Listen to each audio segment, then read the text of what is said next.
తన ఢిల్లీ పర్యటనపై ప్రతిపక్షాల విమర్శలకు స్ట్రాంగ్ కౌంటర్ ఇచ్చారు సీఎం రేవంత్ రెడ్డి. కొందరిలా తాను ఢిల్లీ పెద్దల కాళ్లు పట్టుకోవడానికో కేసు మాఫీ, బెయిల్, పైరవీల కోసమో ఢిల్లీకి వెళ్లట్లేదన్నారు. లోక్సభ స్పీకర్ ఓం బిర్లా కూతురు రిసెప్షన్ కోసమే ఢిల్లీకి వెళ్తున్నానని స్పష్టం చేశారు. అటు రైతులు పండించే ప్రతి పంటను కొనుగోలు చేస్తామన్నారు మంత్రులు.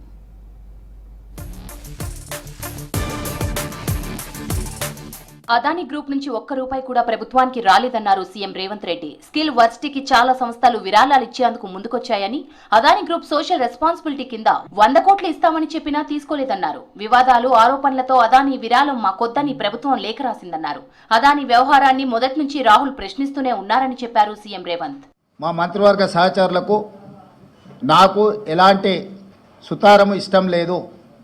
అందుకే స్పష్టంగా నిన్ననే రాష్ట్ర ప్రభుత్వం తరఫున అదానీ గ్రూప్ ఆఫ్ కంపెనీస్కి మా అధికారి జయేష్ రంజన్ ద్వారా లేఖ రాయడం జరిగింది.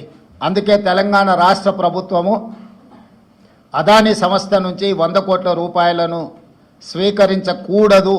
రాష్ట్రానికి న్యాయంగా రావాల్సిన నిధుల కోసమే తన ఢిల్లీ టూర్ అన్నారు సీఎం రేవంత్ రెడ్డి. కొందరిలా కాళ్లు పట్టుకునేందుకో, మోదీ ముందు మోకరిల్లేందుకు వెళ్లడం లేదని స్పష్టం చేశారు. అదాని ముందు కేసీఆర్ వంగి వంగి దండాలు పెట్టారని విమర్శించారు. జైలుకు పోయినోళ్లు సీఎంలైతే కేటీఆర్ కంటే ముందు కవిత జైలుకెళ్లిందని చెప్పారు. మోదీ నాయకత్వాన్ని కేరళలో, మహారాష్ట్రలో తిరస్కరించారన్నారు. ఇంగిత జ్ఞానం లేని కిషన్ రెడ్డిని కేంద్ర మంత్రిని చేయడం మన దురదృష్టమన్నారు సీఎం రేవంత్.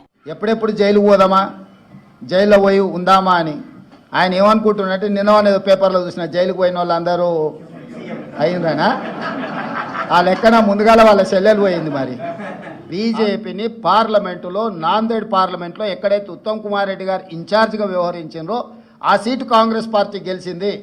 ఈ మాత్రం ఇంగిత జ్ఞానం కూడా బీజేపీ నాయకులకు, ముఖ్యంగా కిషన్ రెడ్డి గారికి లేకపోవడం, అలాంటి ఇంగిత జ్ఞానం లేని వ్యక్తిని కేంద్ర మంత్రిగా చేయడం అనేది మన దురదృష్టం.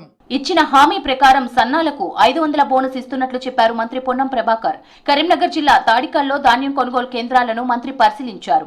ఈ సందర్భంగా కొనుగోళ్లలో ఎలాంటి సమస్యలు లేవని, 24 గంటల్లోనే ధాన్యం డబ్బులతో పాటు బోనస్ ఖాతాలో జమ అవుతున్నట్లు రైతులు మంత్రికి వివరించారు.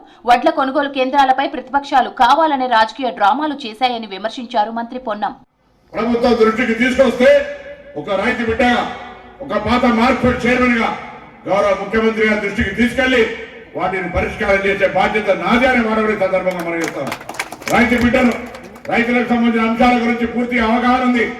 కొనుగోలు కేంద్రాలు, దానికి సంబంధించిన ప్రక్రియ, సమస్యలు, అన్ని రకాల అవగాహన ఉంది. కాబట్టి దయచేసి ఇలా రైతులు ఊర్లల్లా ఎక్కడికైనా అన్ని రకాలుగా భద్రాద్రి కొత్తగూడెం జిల్లాలో చేపట్టిన పలు అభివృద్ధి కార్యక్రమాల్లో పాల్గొన్నారు మంత్రి తుమ్మల నాగేశ్వరరావు.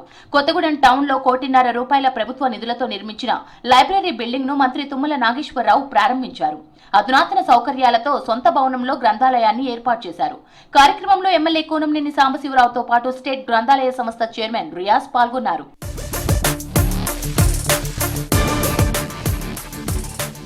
26వ రాజ్యాంగ దినోత్సవం సందర్భంగా రాష్ట్ర వ్యాప్తంగా అన్ని గ్రామ పంచాయతీల వికాసం కోసం కాంగ్రెస్ ప్రభుత్వం పనుల జాతరను నిర్వహిస్తున్నట్లు మంత్రి సురేఖ తెలిపారు. ప్రజాపాలన విజయోత్సవాల సందర్భంగా 2750 కోట్లతో అభివృద్ధి పనులు చేపడుతున్నట్లు వివరించారు. రాజ్యాంగంలో పొందుపరిచిన నిబంధనల కన్నా పాలకుల స్వీయ నైతికతే దేశ భవిష్యత్తును నిర్దేశిస్తుందన్న అంబేద్కర్ మాటలను ప్రభుత్వం ఆచరిస్తోందని చెప్పారు.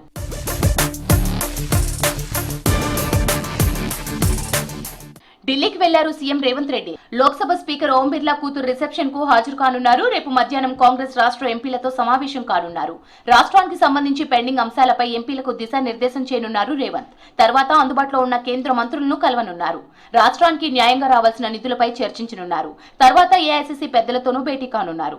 రాష్ట్రంలో అధికారం చేపట్టి ఏడాది పూర్తి కావస్తున్న సందర్భంగా డిసెంబర్ 9న నిర్వహించే ప్రజాపాలన విజయోత్సవాలకు పార్టీ పెద్దలను ఆహ్వానించనున్నట్లు సమాచారం. తెలంగాణ తల్లి విగ్రహావిష్కరణకు ఢిల్లీ పెద్దలను ప్రత్యేకంగా పిలువనున్నారు సీఎం రేవంత్.